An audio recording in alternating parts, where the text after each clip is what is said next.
They say work keeps you young. I used to believe that.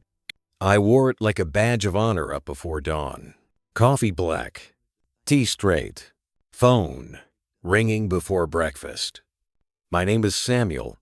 I'm 72, and I've been retired for 6 years, though I didn't stop working until the second heart attack made the decision for me. People called me dependable, tireless, a provider. I thought that meant success. Now, I understand it meant something else. A man running from his own life, too busy to notice it slipping away. When I was a boy, my father came home from the factory each night with grease on his hands and silence in his eyes. He didn't talk about dreams. He talked about bills. I learned early that worth was measured by hours worked and money earned. So that's what I did worked. I built a business, raised a family, bought the house on the hill, the car that never broke down, the watch that cost more than I ever thought I'd spend on time. I told myself I was doing it for them, for my wife, for the kids.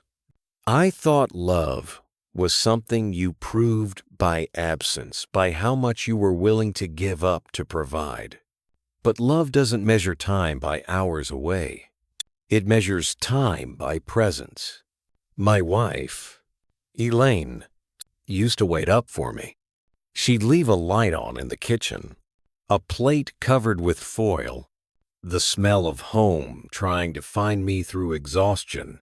I'd eat in silence, nodding at her stories without really listening. She'd ask if I could take a weekend off, maybe drive to the lake, visit her sister, just rest. I'd say, next month. He promised that promise stretched 20 years long. When she stopped asking, I thought it meant she finally understood. I didn't realize it meant she'd given up. The first heart attack came when I was 58.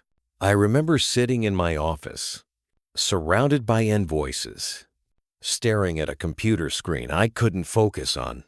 The pain started as a dull pressure, then bloomed into something fierce. I thought it was indigestion. It wasn't. The doctors said it was stress, exhaustion, bad habits. I heard them but didn't listen. The next morning, I was back at work. Slower, sure, but still there. Everyone told me to rest, to delegate. I smiled and said I'd be fine. Fine is a lie we tell to keep the world from worrying. It's a shield we use to hide from ourselves. Elaine cried that night. She said, I'd rather have you poor and alive than rich and gone. I laughed, thought she was being dramatic. Money was safety, wasn't it? Work was purpose. What would I be without it? I couldn't imagine a day without tasks, without goals. So I went back, and I worked harder. That's the cruelest part, the belief that hard work always saves you. Sometimes it buries you quietly under the weight of your own pride. My children grew up while I was on the phone. Their voices were background noise between meetings. I missed birthdays, recitals, ordinary dinners. I told myself they'd understand one day. They did. I think too well. My daughter became like me, busy, focused, unreachable.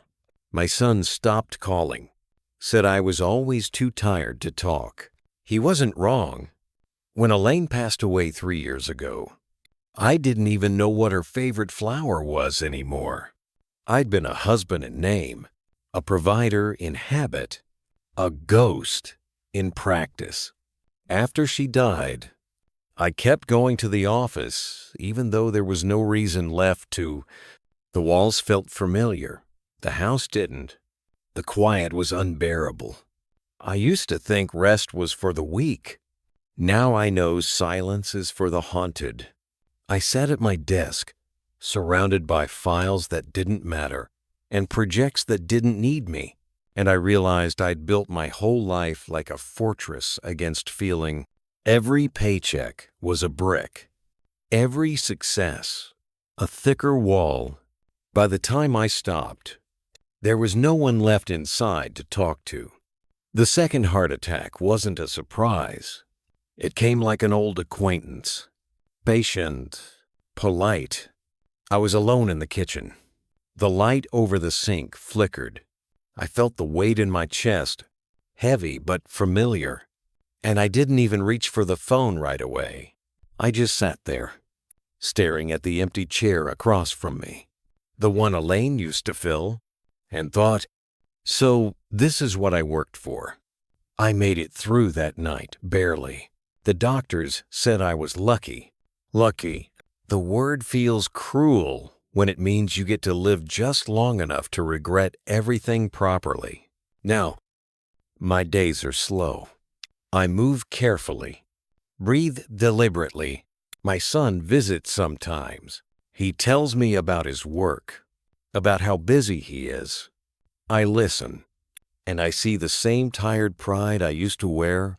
I tell him to rest, to take his wife on vacation, to stop measuring worth by exhaustion. He nods, smiles the same way I used to, and says, soon, Dad. When things settle, they never settle. That's the secret. Life doesn't wait for your schedule to clear. It just keeps moving, quietly marking what you missed. People think heart attacks are caused by cholesterol, by poor diet, by stress. They're also caused by loneliness, by unsaid words, by carrying too much without sharing the weight. The heart isn't a machine. It's a ledger. Every skipped conversation, every ignored sunset, every birthday you work through adds a line to the debt. Sooner or later, it demands payment. Min came due. I used to think my purpose was to provide. Now I think it's to apologize not in words, but in presence. I call my children more. I listen, even when I don't have anything wise to say. I write letters to my wife in a notebook I keep by the bed, as if she's still somewhere listening. I tell her about the weather, the quiet, the way I finally understand what she meant about living. Maybe it's foolish, but it helps. It feels like a kind of late prayer. If you're hearing this, and you think you're doing everything right because you never stop working, ask yourself what you're working for. Ask who it's really for. If the answer is for them, make sure they still know your voice. Success is a poor substitute for love. A full calendar can be lonelier than an empty one. You don't owe the world your health. You owe your loved ones your time. I used to chase meaning in accomplishments. Now I find it in the small things, a phone call that lasts longer than 5 minutes, a quiet meal shared without checking the clock, the morning sun hitting the window just right. I used to think those moments were interruptions. Now I know they were the point all along.